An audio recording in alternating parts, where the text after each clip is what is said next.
decisão agora do cartão de vacina, que a PGR decidiu pelo arquivamento, porque tem uma falta de provas, além da delação do CID, eles não encontraram mais nada, só que o CID disse, né, que o senhor pediu para ele um cartão de vacinas falso. Eu queria saber, o que o senhor acha que o CID falou isso? Você acha o que o senhor achou da decisão do PGR? Olha só, alguém acha que vai chegar para o estudante de ódio, falsifica um cartão para mim? Agora a história começa a vir à tona, né? Bem, no inquérito, a esposa dele foi depor, o CID. E ela comprovou que, um ano antes do final do meu mandato, ela e a filha tiveram o cartão falsificado em Goiânia. Ok? Ou seja, um ano antes da acusação em cima de mim, ele já fez isso. Eu jamais faria um pedido desse para alguém. Eu me desmoralizaria politicamente, porque eu sempre fui contra uma vacina que até hoje ainda é um experimento. E eu li o contrato da Pfizer, tá? E mais ainda agora, em cima do relato do Congresso americano, foi desnudado o que foi a Covid de verdade e a vacina e seus efeitos colaterais. Um delator,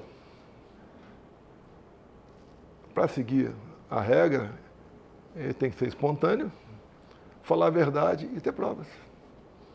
Tanto é que o senhor Gonê, a equipe dele, chegou à conclusão que não tinha indícios mínimos de eu ter mandado falsificar meu cartão. O cartão que a PF depois teve em suas mãos, né? Se você buscar registro no Ministério da Justiça, no dia 29 de dezembro, um dia antes, eu procurei o Wagner Rosário, que era o chefe da CGU, e pedi para ele, que eu comecei a ter indício de que algo errado estava acontecendo, para investigar a segunda tentativa de fraude no cartão meu, que a primeira, aproximadamente um ano antes, foi no bairro de Peruche, São Paulo, onde lá alguém cadastrou no SUS com a senha lula@gmail. Tá? Então, acho que por aí é o suficiente. Agora, esse pedido de arquivamento hoje, né, ontem, se fosse a Lava Jato, eu tinha anulado tudo. Tá? Mas como eu não sou tão poderoso assim, porque a pesca probatória, o Fish Expedition, até por jurisprudência do Supremo, isso não pode estar proibido de existir. Você acha que pode ser uma sinalização para os outros processos? Não, mais que uma sinalização, é mais uma, não é luz amarela, é mais uma luz vermelha contra o processo. Porque, como diz a jurisprudência, eu não sou advogado, né? Estive aprendendo de tanto apanhar ou ouvir, você não pode, ao investigar cartão de vacina, olhar do lado ali, apareceu presentes, apareceu artigo estado de sítio. Não pode fazer isso aí. E até porque, eu, ao longo de 60 anos de idade, eu nunca vi um juiz começar um processo sem ser provocado. Não pode juiz em qualquer lugar do Brasil, deu na cabeça de alguma coisa, eu vou investigar tal assunto. Ele não pode agir dessa maneira, ele tem que ser provocado. Uma vez provocado, ele analisa se investiga ou não. A mesma coisa aqui, por que eu sou diferente dos outros? Tá? Presidente, o CID acompanhou o senhor de perto, foi seu braço direito durante muitos anos. O senhor já falou que ele foi como um filho para o senhor. Ele foi a sua maior decepção? Olha só, quando eu falo isso, é que o pai dele é de artilharia, formado no mesmo ano meu, 77. Aí foi a afinidade com o CID. E não é apenas o CID. Eu tive sempre, ao longo de 4 anos, 4 ajudantes de ordem. Você não ouve falar de nenhum dos outros 3. Nenhum. Mas o CID era o principal. Tá? Era o chefe, mas todo dia, um desses 3 estavam lá e o CID, que quase sempre estava lá também. O CID, no meu entender, ele tinha excesso de iniciativa, tá? A gente percebe isso com o tempo. E quando apareceu a falsificação no telefone dele, no meu entender, ele foi chantageado pela Polícia Federal. Ameaça de prisão da filha e da esposa que haviam falsificado. Aí isso daí leva a crer que eu estou falando a verdade, tendo em vista que certa vez ele conversou com alguém, e esse alguém gravou, e a Folha de São Paulo publicou esses áudios gravados do Cid. Tá? Quando ele disse lá, nessas gravações, eu começo a falar a verdade, eles não querem. Eles querem que eu fale o que eles acham que é melhor. E para o interrogatório e me questionam. A tua delação está muito boa. Olha os problemas. Né? E o Cid, desabafando, fala, os caras me ameaçam 30 anos de cadeia. Então o Cid foi torturado para falar isso aí. Eu não vou dizer se foi decepção, estou feliz ou não. Cada um aí toma aí a sua linha, né, para se defender. E da minha parte, estou tranquilo porque eu tenho a verdade do meu lado. Eu acho que uma coisa rara está investigando, está conversando, né, com um ex-presidente que não tem nódoa de corrupção. Desviou tanto, tal estatal foi assaltada, encontrou dinheiro em algum lugar, sofri 3 buscas de apreensão. Né? Então, as acusações vão caindo por terra. Né? É baleia, leite condensado. Eu entendo que os presentes já caíram por terra na última súmula do TCU, que era do relógio do Lula, mas a decisão do TCU diz que os presentes, né, personalismo, né, colar, relógio, caneta, pertence aos ex-respectivos presidentes, independentemente dos seus valores. E, em outra linha, o TCU sugere ao Congresso Nacional uma legislação específica sobre a questão de presentes recebidos por os presentes. Você acha que a PGR vai pedir arquivamento também no caso da Joyce? Em função da última súmula do TCU, não vai entender o caminho é esse. Presidente, no caso da trama golpista que foi julgada essa semana, o senhor se tornou réu. O senhor falou que conversou já com auxiliares sobre alternativas, mas não sobre ruptura. Quais foram essas alternativas, então? Olha, para você chegar aí, você tem que dar um pouquinho um passo atrás. Eu sempre desconfiei das urnas eletrônicas, desde 2012. Não foi de agora. Junto com outros parlamentares, como Flávio Dino, Carlos Lupe, tá? E mais uma dezena deles. Em 2015, eu aprovei uma emenda a um projeto de lei eleitoral, cujo relator era o Rodrigo Maia, do Rio de Janeiro, trazendo o voto impresso, né? Daí a senhora Dilma Rousseff vetou e nós derrubamos o veto, acredite, com maciço apoio, não foi na íntegra, mas maciço apoio do PT. Ato contínuo, o ministro Fux, eu não sei qual função que ele estava no TSE, me convidou, eu fui conversar com ele e ele começou a falar das medidas que estavam tomando para implementar o voto impresso em 2018. Tá?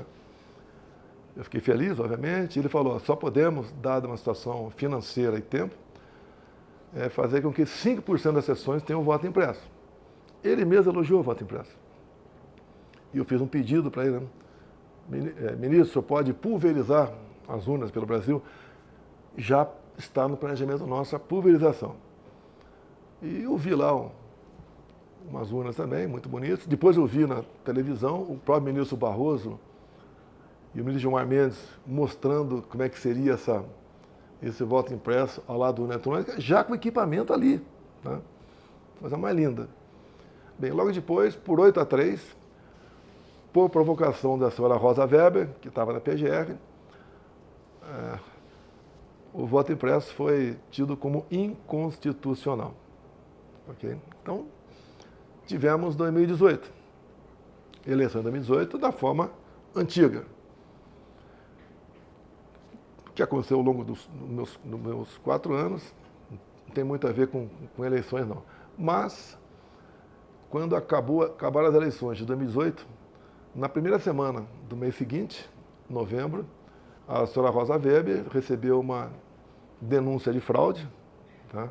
Muito bem fundamentada, não foi feito por amadores, e ela, obviamente, ficou preocupada e determinou junto à Polícia Federal a instauração do inquérito, que recebeu o número 1361. A pressa, no meu entender, dela, seria que, caso houvesse fraude, me tirar e botar o Haddad. Né? Bem, eu descobri esse inquérito, que eu não sabia que tinha sido investigado, em meados de 21. Né? Como a Câmara estava discutindo a PEC do voto impresso, autoria Bia Kicis, relator Felipe Barros, do Paraná, e alguém falou desse inquérito lá. O Felipe Barros botou em votação um requerimento para a PF fornecer o inquérito, foi aprovado por unanimidade, eles receberam o inquérito, distribuíram, chegou uma cópia para mim. Eu fiquei apavorado. Tá? E o que fazer, né? Isso aprofundou a minha desconfiança da urna eletrônica. Até porque sempre tive uma máxima. Eu confio na máquina, mas não sou obrigado a confiar no programador. E esse inquérito tem 3 páginas que te deixa realmente estarrecida. Eu não posso falar o que são essas 3 páginas, o total não mais que 15 linhas, e quem assina em 2 dessas 3 páginas é o Giuseppe Janino, ex-diretor de TI da PF, do TSE. Bem, o que aconteceu também? O ministro Fachin, presidindo o TSE, eu não sei o mês certo, de 22, ele faz uma reunião com embaixadores, uma política privativa do presidente da República.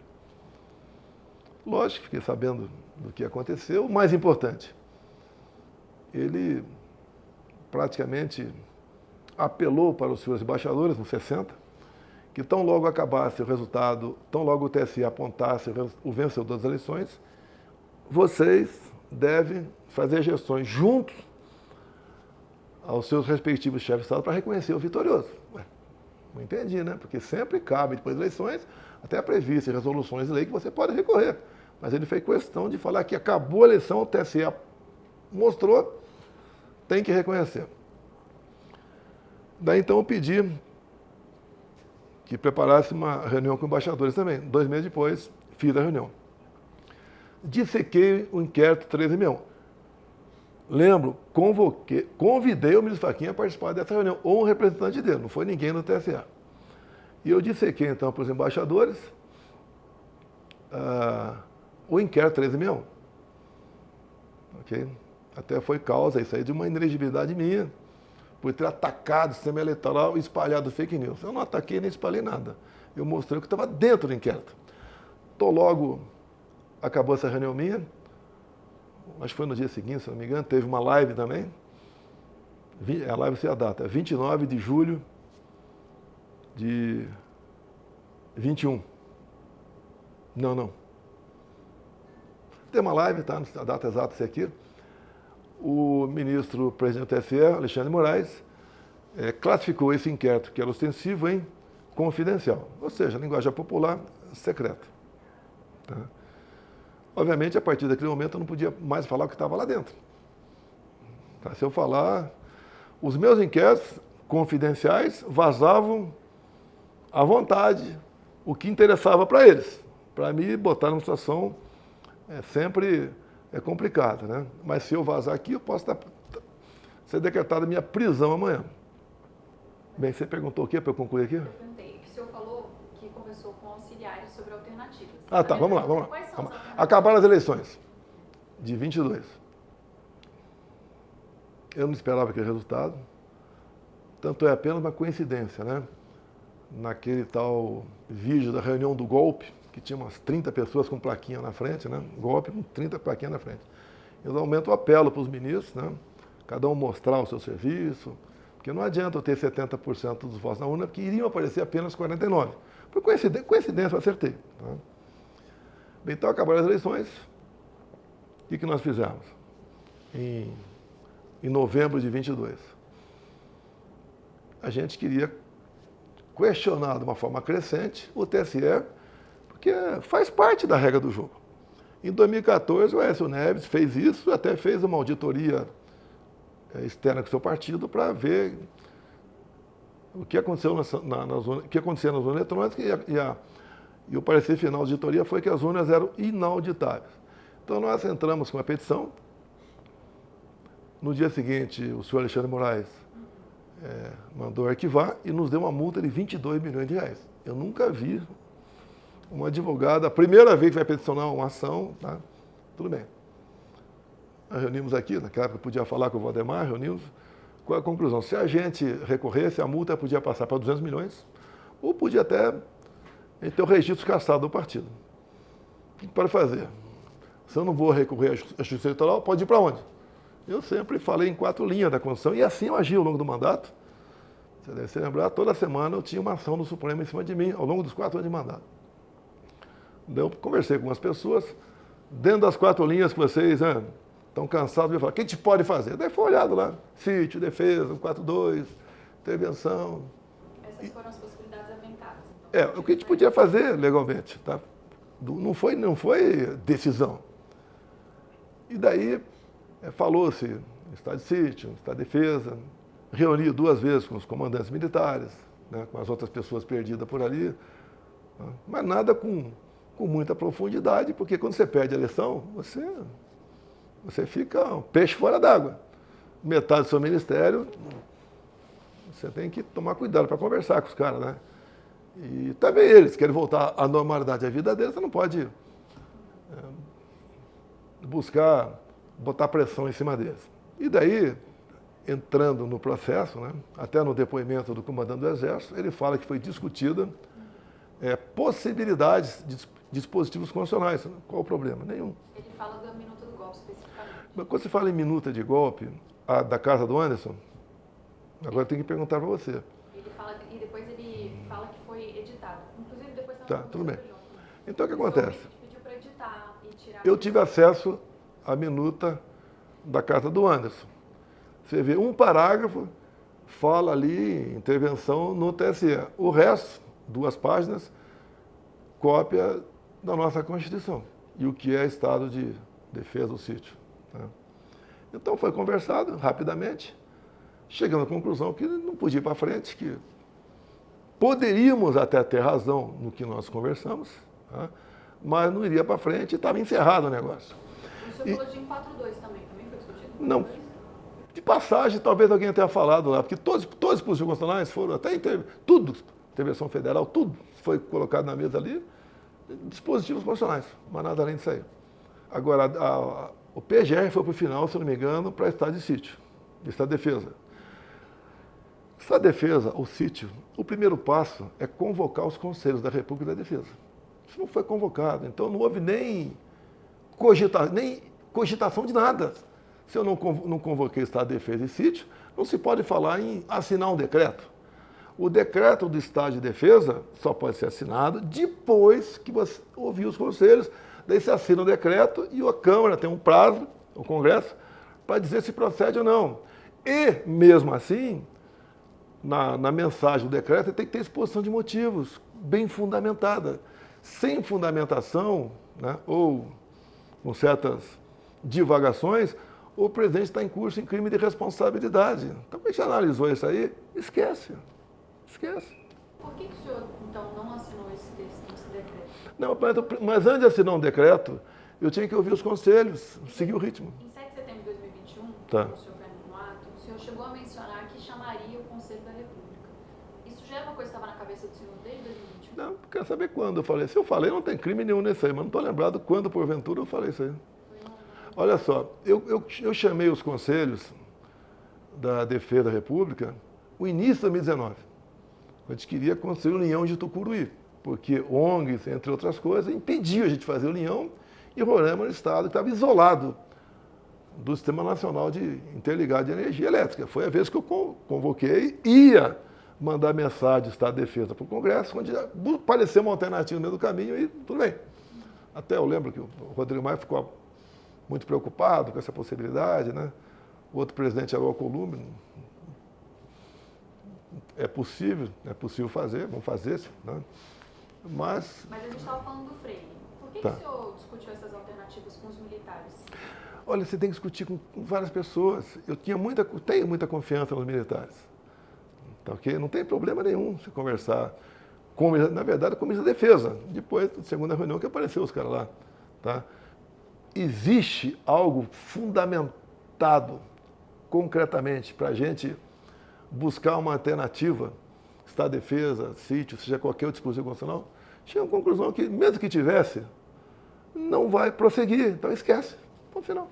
Presidente, discutir uma alternativa que fosse para o presidente Lula não assumir a eleição, já vai acabar de acontecer, com os militares, isso não seria uma tentativa de golpe de Estado? Não, o golpe não tem Constituição. Um golpe, a história nos mostra que você não resolve em 2, 3, 4 meses. Anos. Até o 64, começou a ser gestado em 61. E para você dar um golpe, algo fora da normalidade, ao arrepio das leis, você tem que buscar como é que está a imprensa, quem vai ser o nosso porta-voz, empresarial, tá? Núcleos religiosos, tá? Parlamento, fora do Brasil. E outra coisa, pensar no dia seguinte, o after day, como é que fica?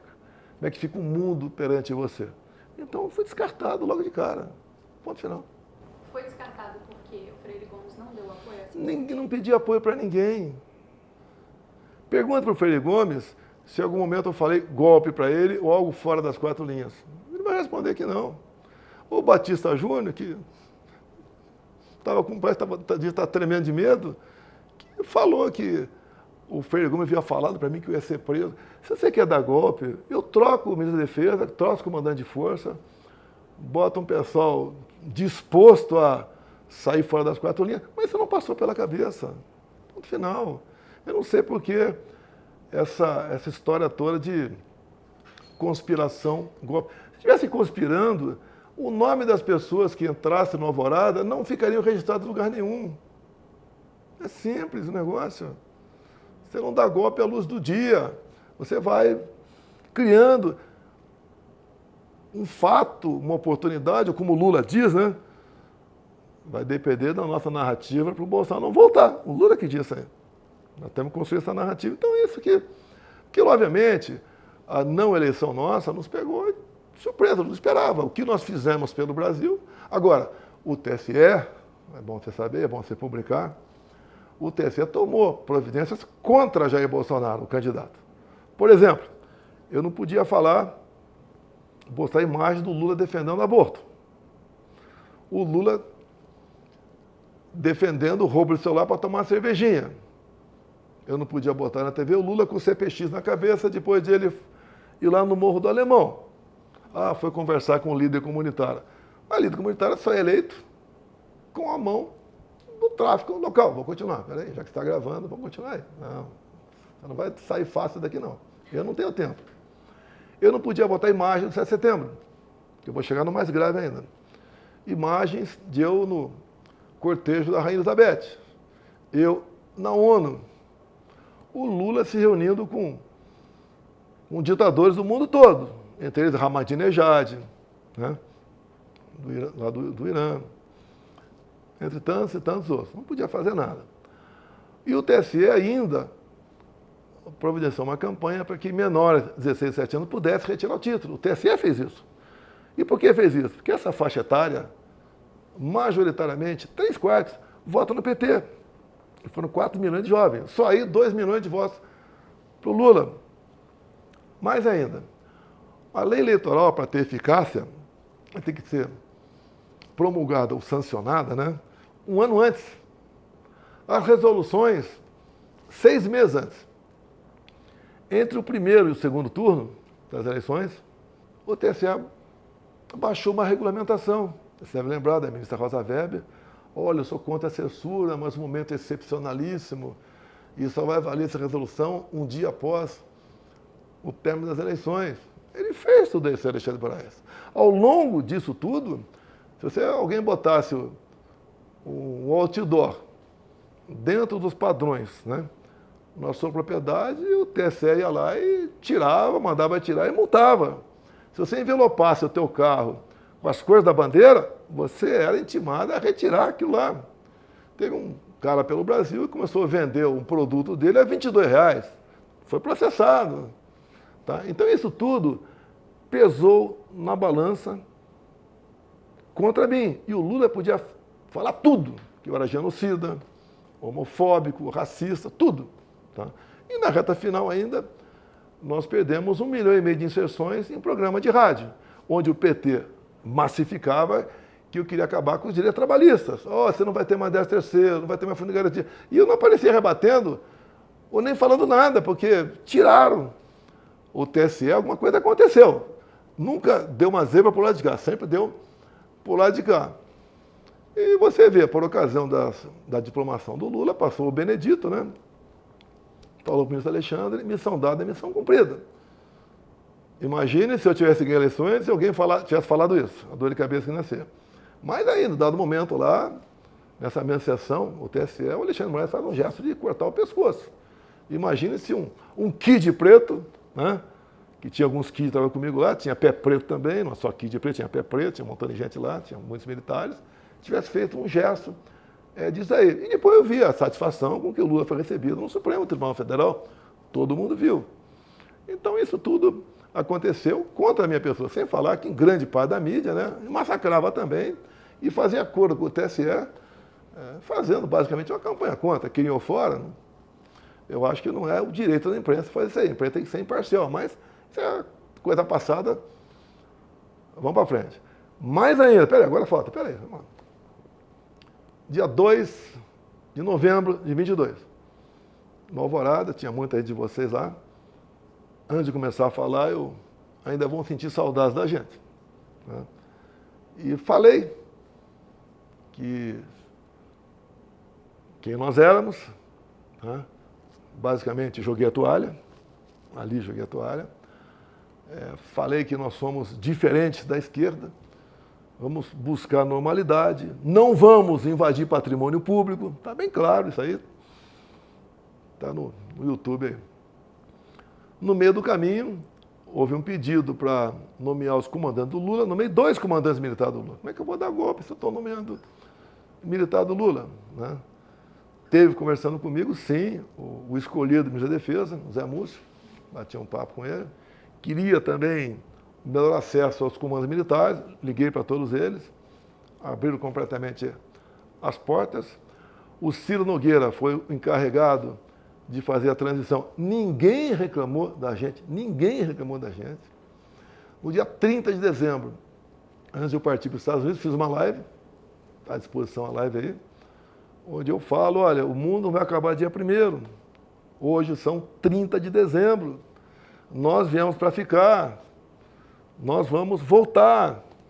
Então não teve nada sobre vamos esperar um momento aí para fazer algo anormal. Nunca. Você nunca viu. E momentos nossos pelo Brasil, quando acabava o movimento, sempre com muita gente, um papel no chão, um vidro quebrado, um cesto de lixo queimado, nada, nada. Até eu vi o ministro Fux agora, nesses 2 dias, não sei se foi pessoalmente pela televisão no dia seguinte, ele falando que estava muito preocupado no 7 de setembro de 21. Daí ele falou, graças à Polícia Militar de Brasília, não teve nenhum problema. Graças à PM de Brasília e às Forças Armadas, que nós tínhamos sempre 3 batalhões à disposição. E eu lembro que ele ligou para mim no dia anterior, ou 2 dias antes desse evento nosso, eu falei, fique tranquilo. Se quiser, eu boto até uma tropa do lado aí do Supremo, mas fique tranquilo, ninguém vai fazer nada. Nosso pessoal é respeitador. Tá? E dia 8 de janeiro, eu estava nos Estados Unidos, assim como acredito todo mundo no Brasil, ficou sabendo daquele ato no dia 8. Presidente, então em que momento o senhor pegou essas alternativas que estavam sendo discutidas e falou, não vamos seguir adiante? Foi ali logo na metade, comecinho de dezembro mais ou menos. E o senhor desistiu delas? Mas eu não tinha tomado providência nenhuma, não sei nada. É a mesma coisa nós aqui começamos a conversar um assunto. Vamos fim de semana pescar em algum lugar. A gente discute aqui, preço, você não pode, não sei o que lá, não dá, vai chover, tá, acabou, pronto. Não houve, quando algum do Supremo fala que a cogitação já é início. Não foi nem cogitado. E quando se fala em defesa, tá, eles já bateram em sítio também. Fala em defesa, é convocar os conselhos. Eles falaram em sítio lá atrás, o sítio é mais grave ainda. Você convoca os conselhos e manda uma mensagem ao parlamento pedindo autorização para baixar o decreto. Então não existe E para botar um pá de cal nisso, não existe golpe baseado em dispositivo constitucional. O golpe é exatamente o contrário. É a margem da lei. Não tem crime de golpe porque pressupõe-se que uma vez que haja golpe, não há mais instituições também. Não havendo golpe, acabou tudo. Acabou tudo, tá? Agora, você pode ver, a partir do momento que eu discuti, conforme o comandante do Exército, hipóteses, ninguém queria dar golpe. Porque você manda uma mensagem para o Congresso fala, não, acabou, não tem decreto. Agora, deixa bem claro, o decreto tem que ter exposições de motivo. Por que quer fazer aquilo?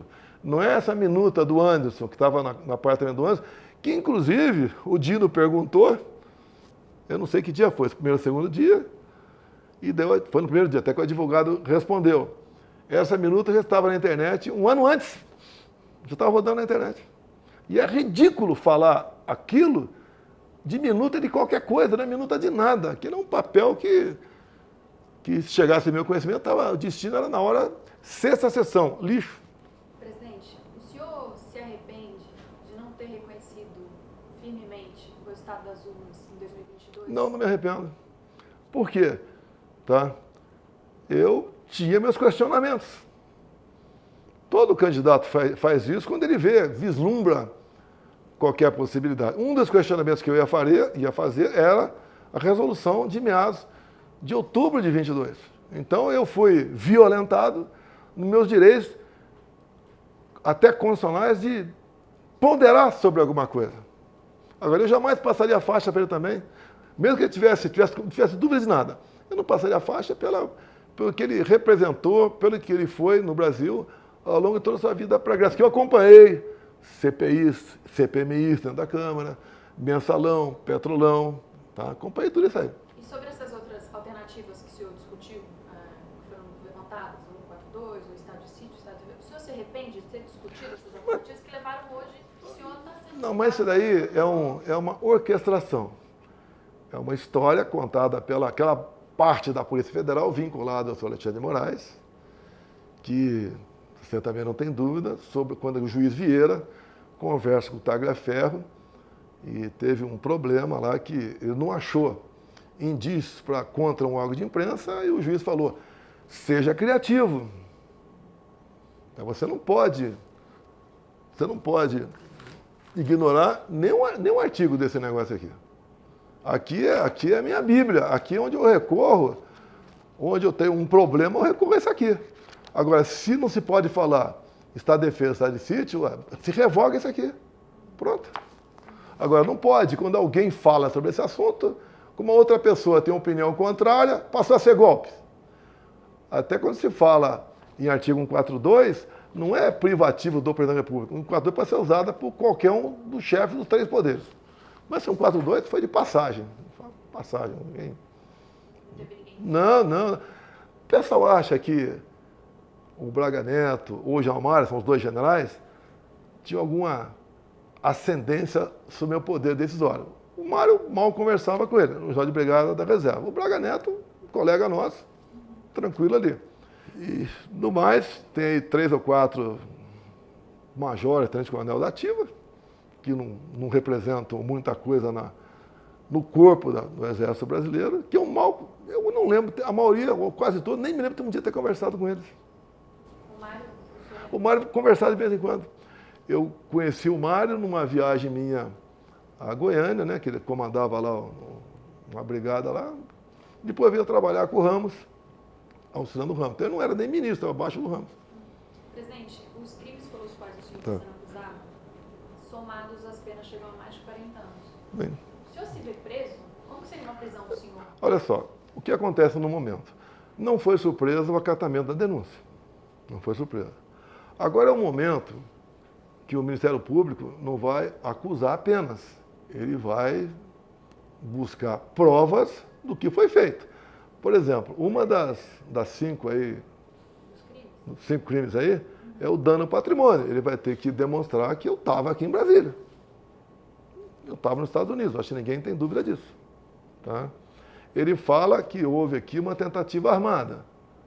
Ué, pelas imagens e pelo que, por exemplo, eu vi a Polícia Legislativa do Senado recolheu, foi um estilingue e bolinha de gude.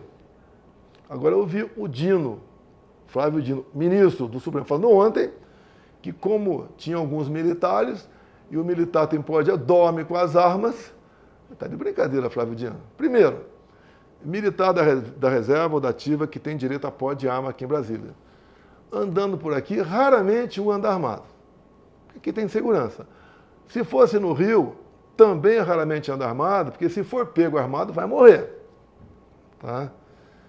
E armas para golpe não é arma de uso individual. É a primeira tentativa de golpe que alguém é acusado, sem armas, Flávio Dino, sem armas, sem tropa e sem liderança. Então ele fala em tentativa violenta de mudança do Estado Democrático de Direito. Ninguém vai dar golpe num domingo, um prédio sem ninguém. Golpe em cima de uma pessoa que representa o poder. O Lula já era presidente. Ele podia, nos primeiros dias de janeiro, tomar providências sobre os acampamentos. Se bem que quarta, quinta-feira, aqui em Brasília, que era o lugar que tinha mais gente no Brasil, não tinha mais que 300 pessoas. E começou na quinta-feira a convocação. Quem começou a convocação? Se eu tivesse no governo, eu não teria dificuldade de apurar quem fez a convocação. Ou as pessoas que participaram dessa convocação. Não aparece. Não aparece de jeito nenhum. E esse momento cresceu de sexta, na noite, sábado, e houve o lamentável episódio de domingo. Deixo claro, comprovado, não com testemunhos, né, mas com testemunhos e forma documental, que o general G. Dias, chefe do GSI, recebeu de sábado para domingo, de sexta, na verdade, para sábado e domingo, mais de 30 informes de ações de violência em Brasília. Não fez nada. Você pode ver, vocês noticiaram da imprensa, logo após o dia 8, apenas uma imagem. Tinha apenas uma imagem, que era um garoto aí, magrinho com a camisa, com a minha estampa, derrubando o relógio. Então o governo falou que não tinha mais imagem. O próprio Flávio Dino falou que não tinha mais imagem. Mas poucos dias depois a TV CNN mostrou que naquele momento o pessoal era chamado de terrorista também, terrorista e golpista. Mostrou o G. Dias passeando no meio de terríveis terroristas e golpistas, numa boa. Embaixo ali no porão ali da presidência, é comum ficar em média 50 homens armados, como se fossem uns pitbull, né? Para qualquer coisa normal, os caras vão pro pau. E você vê um vídeo agora, que eu posso te dar, do Lula falando: eu quero saber quem deixou as portas abertas, porque entraram com muita facilidade aqui na presidência. E o Lula diz isso. O Lula, a informação que a gente tem, né, pode ser que eu esteja equivocado, ele não é de acordar muito cedo. O que foi fazer domingo cedo em Araraquara? Porque as imagens do Flávio Dino não foram mostradas. Se o golpe era meu, mostra imagens. O que eles não querem mostrar? Com toda certeza, eu não tenho como comprovar. Era que existia uma força, a Força de Segurança estava ali, 200, 250 homens, que podia ter evitado tudo aquilo. E também, pela manhã, o entra e sai de carros no Ministério da Justiça. O próprio Flávio Dino falou que estava lá, assistiu, estava lá fazendo o quê? Domingo. Mas se teve depredação e o senhor inclusive fez um tweet criticando isso. Com 3 tweets. Por que o senhor então hoje defende uma anistia que seja ampla? Mas qual o problema? Aconteceu um problema. Nós temos inocentes aí que não tem prova de estar armado, de estar quebrando nada, já condenado a até 17 anos de cadeia. Anistia para isso. Se bem que essa anistia seria até imprópria, porque anistia é para quem cometeu algum crime. Você vê as dezenas de anistias que tiveram no Brasil, as mais variadas possíveis. Gente, inclusive, a de 7/9, teve morte, sequestro, né? Muita coisa errada. Quando você resolveu essa anistiar todo mundo. O que é anistia? Golpe, ou perdão, é daqui para frente. É quando um casal briga, muitas vezes, meu amor, é daqui para frente, vamos embora daqui para frente. Eu não vejo mal nenhum, nem erro nenhum em defender uma anistia agora. E o senhor apoiaria um projeto que não fosse amplo e restrito, que não contemplasse o senhor? Porque hoje é o projeto que está... Olha só, quando começou a tramitar, se você buscar na própria imprensa, eles queriam botar meu nome lá. Inelegibilidade. Eu falei, ó, não quero saber de anistia envolvendo meu nome. Como é que eu podia imaginar que me colocaria no Rio de Janeiro se eu estava lá nos Estados Unidos? É você agora, prova que você está aqui, e você receber uma multa de trânsito em São Paulo. Não tem cabimento isso aí. Por telepatia, pegaram meu telefone, contava depois, uns 40 pessoas. Dessas pessoas aí também, pegaram o telefone deles também, pegaram da Débora, que está em vias de, se Deus quiser, prisão domiciliar. Não acharam nada a meu respeito. O próprio Alexandre de Moraes falou nesses dias que foram assinados 500 acordos de não persecução penal. Daí ele fala uma coisa lá que é gravíssima, né? Confessaram que queria dar um golpe. Ah, pelo amor de Deus, senhor Alexandre de Moraes. 500 pessoas dar um golpe que só foi descoberto no dia 8. Se você pega meia dúzia, nós aqui, estamos meia dúzia aqui, fala um negócio sério aqui. Daqui 1 ou 2 dias todo mundo está sabendo. E não só 500, não foram 1.500 pessoas. E pelo que eu estou sabendo, nesses acordos, não tem meu nome em lugar nenhum. Ah, o Bolsonaro mandou você fazer isso, pediu fazer aquilo, nada. Mas o senhor apoiaria, então? Já Que não, apoio de anistia? contemplasse o senhor. Mas espera aí, olha só, a anistia você tem que fazer, não é para... Quando é individual, chama-se graça. A anistia é um negócio amplo. Eu não tenho nada a ver com o Rio de Janeiro. Quando o projeto começou a tramitar, que o relator é Rodrigo Valadares, lá de Sergipe, né? Eu fui, alguns parlamentares, né, que apresentaram o projeto, que eu converso sobre tudo com um grupo bom de parlamentares aqui. Vamos botar teu nome? 0. Eu falei várias vezes para a imprensa, 0, não quero ser... E agora botaram meu nome no Rio de Janeiro. Olha só, a tranquilidade minha vem de algum lugar. Acredito em Deus, a verdade, e agora o senhor procurador não vai me acusar apenas de ter depredado o patrimônio, ele vai ter que dizer como eu depredei o patrimônio, como eu queria dar um golpe. Eu tenho que... A questão penal é por aí. A própria peça, não só do procurador, como da PF, né, tem mais de uma centena de provavelmente, talvez. No inquérito criminal, medidas criminalistas, quando aparece uma palavra provavelmente, eles fazem a festa. Olha, vamos resolver esse assunto para o nosso cliente. O senhor acha que prisão, então, o senhor não acredita? Mas por que você preso, meu Deus do céu? Qual o motivo? O que eu fiz? Eu entendo que eu desagradei muita gente ao longo de 4 anos. Eu cito um exemplo só para não te cansar, que você podia citar mais. Poetry Santos. Estava a carga do Tarcísio. Pegamos com prejuízo de 500 milhões por ano, entregamos com lucro de 500 milhões. Alguém pegava esse 1 bilhão ao longo do caminho. Então esse pessoal que pegava não pega mais, está chateado. Você pega antes de mim e pega agora. Cada diretoria de Caixa Econômica, Banco do Brasil, BNDES, estava com um partido político. Estava ministérios, estatais. Deixou de ter o nosso governo. Isso daí fez com que estatais dessem lucro, não precisasse mais ser socorrida com o Tesouro. Quando nós zeramos o imposto de combustível, né, conversei com o Paulo Guedes, porque o preço explodiu no mundo todo, o final da Covid, começo da guerra, né? A projeção era perdermos 40 bilhões. Vamos correr o risco? Vamos, porque vai parar a economia. Com o parlamento, não foi na canetada. Passamos a arrecadar mais mês a mês. E não foi só isso. Zeramos impostos, diminuímos de muita coisa. Até junto com o parlamento, botamos um teto no ICMS.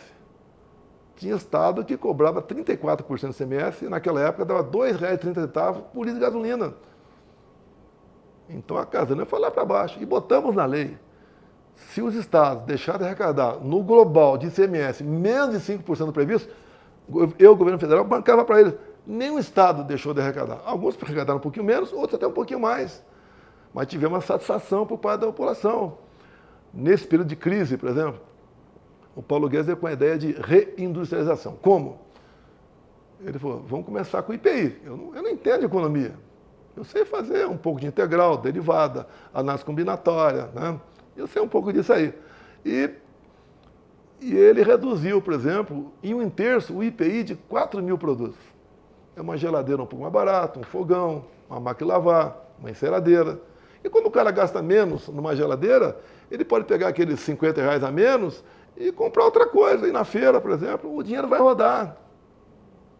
Tivemos tanta folga, mas tanta folga orçamentária, que nós pegamos, após o auxílio emergencial de R$600, nós botamos o Bolsa Família, que era em média 190, para 600. Porque nós, que medida tomamos com isso aí? Primeiro foi a moralização da máquina. Outra, a Justiça mandou para a gente pagar os precatórios desde Pedro Álvares Cabral. Não tem como, é impossível. Engessou o governo, junto ao parlamento. O Lira nos ajudou muito. Alongamos o pagamento dos precatórios contra o voto do PT. Tá? Assim, quando nós zeramos postos federais de combustível, o PT também votou contra. Porque o PT vê o que ele pode ganhar, não o que o povo pode ganhar. E terminamos 24 com 54 bilhões em caixa, respeitando o teto de gasto. Eu fui o único presidente da história do Brasil, único. Nem o Temer, porque o Temer foi que fez o teto de gasto. Que mesmo arrecadando mais, 54 bi a mais, eu não gastei. Você pega qualquer prefeito do Brasil, não é só o Sudeste, aqui, onde nós estamos aqui no Centro-Oeste, vai no Nordeste. Nenhum prefeito atrasou o pagamento do 13º. Por quê? Nós mandamos dinheiro para eles. Nós aumentamos em 1% o fundo de participação de município. Era um sonho deles de anos, nós aumentamos. Nós tínhamos planos os mais variados possíveis. Por exemplo, o local mais rico do governo é o SPU, o Serviço de Patrimônio da União, trilionário.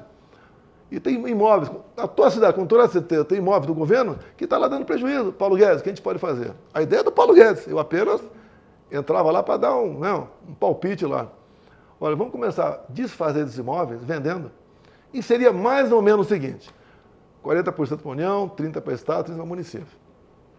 Além de a gente fazer uma boa ação, que alguém ia comprar isso, tirava do nosso encargo um imóvel que estava dando, de uma forma ou de outra, dando prejuízo para a gente. Se você for entrar para o lado, eu vejo bem que o Trump falou dia 20 de janeiro, quando ele assumiu, né? Vamos em 4 linhas. Desregulamentação. Tá? Trump. Nós aqui revogamos mais de 5 mil normas regulamentadoras. O Trump falava, vamos desburocratizar. Na parte governamental, o Brasil passou a ser o segundo país mais digital do mundo. Está no teu telefone, a tua carteira de identidade, você compra e vende um carro em São Paulo por aí, em alguns estados até imóveis. O terceiro, lá do Trump, vamos reduzir impostos, inclusive para super ricos. Nossa, eu já te falei que reduzir impostos. E último, vamos dar um choque de energia, vamos perfurar pós em área de proteção ambiental e reservas indígenas. Ou nós aqui acertamos, junto com o ministro Saxida, das Minas de Energia, na reta final, toda a documentação, para colocarmos na costa nordeste eólicas offshore, para gerar energia equivalente a 50 Itaipus. Acertamos toda a documentação, para começarmos a explorar urânio, que é um monopólio da União, em locais como Santa Quitéria, Ceará. Ou seja, nós também demos esse choque. Se eu fosse presidente, já estaríamos explorando petróleo na margem equatorial. O senhor teme que, se for efetuada uma prisão, possa ser o fim da sua carreira política? Não é fim da minha vida. Eu estou com 70 anos já. Eu já estou com 70 anos. Tá? Qual que seria uma prisão para o senhor? O problema é deles. O problema é deles. O que eu vou fazer? Completamente injusta uma possível prisão. Completamente injusta. Cadê meu crime? Você pode ser, inclusive, né, Você que não vai responder, que não é seu trabalho aqui. Onde eu quebrei alguma coisa? Onde eu tentei dar um golpe? Cadê a prova de um possível golpe? A não ser discutir dispositivos constitucionais que não saíram do âmbito de palavras. Tá? O Eduardo está nos Estados Unidos Tá. agora, né? O senhor cogita se juntar a ele nos Estados Unidos, pedir asilo político? Não. Sobre isso com algum chefe de Estado? Zero. Eu digo para você, eu acho que eu estou com uma cara boa aqui pelos 70 anos. Tá? Quando eu era garoto, você via um cara de 50, estava acabado. Hoje, me sinto bem. Estou tranquilo. Até o pessoal brinca que eu estou chipado. Tá? Eu quero o bem do meu país. Se eu começar a conversar contigo aqui sobre nossas riquezas, o estado de Roraima, por exemplo, que é um estado que tem um maior potencial energético e mineralógico do Brasil, você cai para trás. O Eduardo, por exemplo, por que começou a perseguição em cima dele? Porque no final do ano passado, G20 aqui no Brasil, o Lula assinou 37 memorandos e acordos com a China. Entre eles, a área energética, urânio. Tá? E eu tenho conversado com algumas pessoas dos Estados Unidos e passo para eles sair. Esses acordos são ostensivos, não são confidenciais. Não há segredo de Estado. Eu converso com eles porque é o seguinte... Com quem? Não vou te falar. O que acontece? Eu tive um excelente relacionamento com o Trump, sabendo o meu lugar. Eu, quando eu conversar contigo, eu vou estudar você e vou saber qual é o que eu tenho melhor que você tem melhor do que eu. Para a gente conversar numa boa. Tá? O PIB americano é 14 vezes maior do que o nosso. Eu lembro lá atrás, no meu governo, eu fiquei 2 anos com o Trump, né? Ele queria taxar o aço. Eu conversei com ele, ele gostava de mim. É um pouquinho só mais velho do que eu. Talvez a maneira de conversar com ele não taxou. Ele precisou. 19. Ele precisou. No final do governo dele, também uma questão envolvendo etanol de milho. Conversei com os usineiros, logicamente com a Tereza Cristina, e resolvemos. No começo do meu governo, tá? Isentamos de visto, por exemplo, o americano de vir para cá. E a imprensa parte bateu em mim, a esquerda bateu, que queriam a reciprocidade. Poxa, quantos americanos vêm para cá para ficar aqui? Ninguém. Será que vem para cá para ter um emprego seletista? Ou fazer um concurso? O brasileiro para lá, quantos voltariam para cá? É uma realidade. Agora, eu não sei o valor exato, mas cada turista americano que vem para cá, ele não tem um gasto diário, eu vou chutar aqui, $300, vou chutar. Isso é dinheiro para nós, de graça.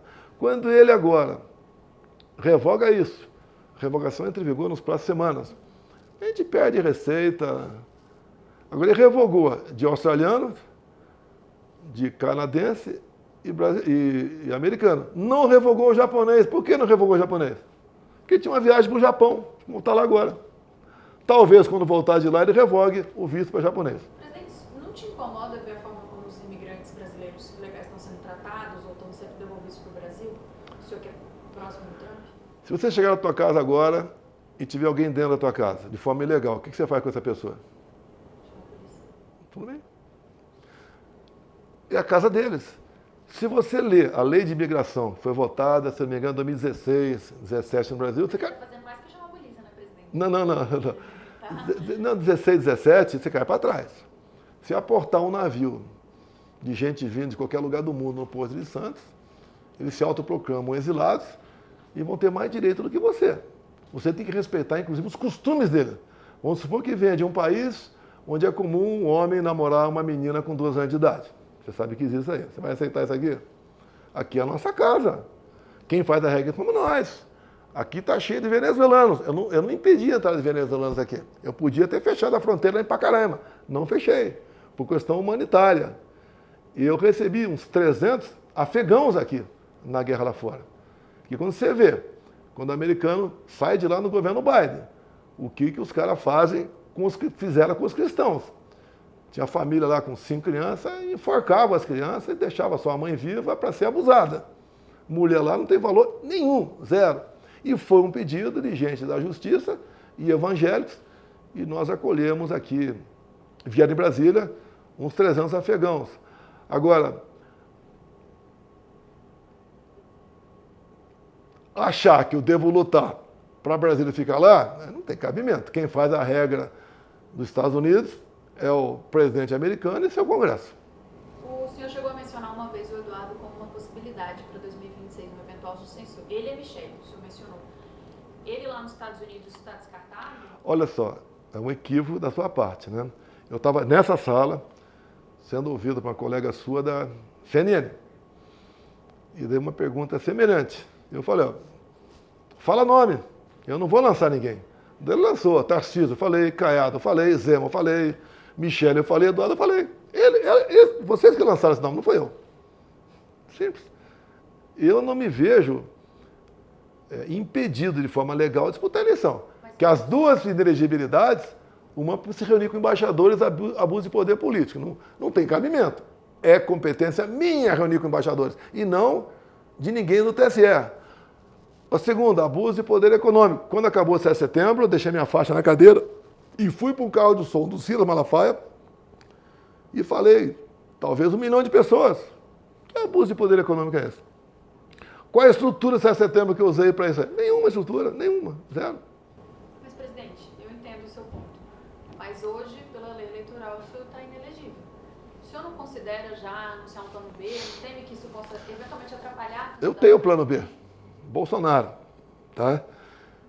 Eduardo, Flávio? Bolsonaro. Tá? Eu vou até o último momento buscar pela minha possibilidade de disputar a eleição. O que está sendo feito no Brasil? Mesmo se o senhor estiver preso? O que está sendo feito no Brasil? Igual a Venezuela. Por que a Venezuela teve o voto impresso? Já que o Maduro era o ditador lá. Teve porque o americano queria comprar petróleo e tinha que ter uma desculpa, né? Para, olha, estou comprando, mas consegui isso. E então o governo americano, alguém do governo americano, junto com o Maduro, junto com a oposição venezuelana, resolveram, há 2 anos, falar, vai ter o voto impresso na Venezuela. O Maduro aceitou e malandramente o que ele fez? Tornou inelegíveis Maria Corina e Capriles. Teve a eleição com voto impresso. O Edmundo, que é uma pessoa que eu nunca ouvi ele falar, muito parecido, bem um pouco idosa, mas dada a campanha que a Maria Corina fez para ele e dado a rejeição que o povo tem ao ditador Maduro, começaram as apurações, estava 70% apurado. A Maria Corina tinha conseguido com o seu pessoal os boletins de urna, né? E daí o Maduro mandou suspender e falou que acabou a apuração, deu um percentual, estou reeleito. Até que teve aquela confusão que o mundo civilizado não reconhecendo a vitória dele, o Lula também ficou em cima do muro aqui, o PT reconheceu a vitória e, dado momento, estressou o Maduro pegou o microfone e falou para o Lula aqui, olha, o seu TSE reconheceu todas as eleições aí, a minha justiça reconheceu a minha. Eu vou falar, hein? Foi isso. E o Lula ficou quietinho. Agora, o Lula reconheceu a vitória. Quando ele mandou, por ocasião, foi 10 de janeiro, por ocasião da posse do reeleito Maduro, mandou uma senhora embaixadora para lá. Mas a gente estava falando de 2026. Tá. Vou citar só um nome, então. Hoje o mundo político vê o Tarcísio como o principal nome numa eventual sucessão do senhor. As pesquisas mostram também muito bem posicionado. Como que o senhor vê? O senhor concorda que ele é o nome mais forte hoje? Tarcísio é uma excelente pessoa, um fenomenal gestor, tá? E um muito bom, não vou falar excepcional, um bom político. Assim como tem outros nomes pelo Brasil. Eu considero o Zema também uma pessoa, tá, que fez uma boa gestão lá, o Caiado, o Jorginho Melo, tá? Outras pessoas que não estão em cargo executivo, mas despontam. Alguns não foram cria minha, não. O Caiado não tem nada a ver comigo. Bons parlamentares por aí. Então tem pessoas aí que estão aparecendo para a política.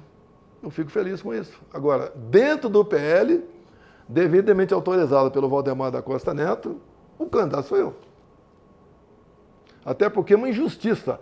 É negar a democracia eu não poder disputar eleições, dado essas duas acusações. E o senhor pretende, então, registrar até o final, Sim. no TSE? Sim. Lembra um pouco o que o Lula também fez em 2018, talvez? Não me compara com o Lula, por favor. Ele passou condenado em 3 instâncias por corrupção. Eu fui condenado por um tribunal político. Eu acho que ninguém tem dúvida que o TSE é um tribunal político. São 3 do Supremo, 2 do STJ e 2 que são escolhidos por lista tríplice, que o presidente da República escolhe. Um tribunal político. Tanto é que, para botar em votação a minha elegibilidade, o Alexandre de Moraes esperou trocar esses 2 de lista tríplice. Ele que nomeou os 2 da lista tríplice, não foi o Lula. E quando chegaram esses 2, daí você somava lá ele mais o Barroso, fugiu quem é outro lá, que era o Fachin, parece, é 5-2, para tudo. Ele lá atrás criou a jurisprudência para quem criticar o sistema eleitoral ser cassado. Quando ele, de forma completamente injusta, cassou o mandato do deputado Francisquini, estadual do Paraná. Presidente, só voltando rapidinho para a anistia, para a gente concluir e amarrar aqui, o senhor teve uma conversa recente com o Kassab. Tá. Uma pessoa que tem alguns ruídos. A conversa demorada, hein? Tá te adiantar, né? A conversa demorada, 1 hora mais ou menos. Foi 1 hora. O que o senhor conversou com ele? E dá para confiar no Kassab? Ele é considerado um aliado? Olha, os políticos que eu converso, tá, tem palavra.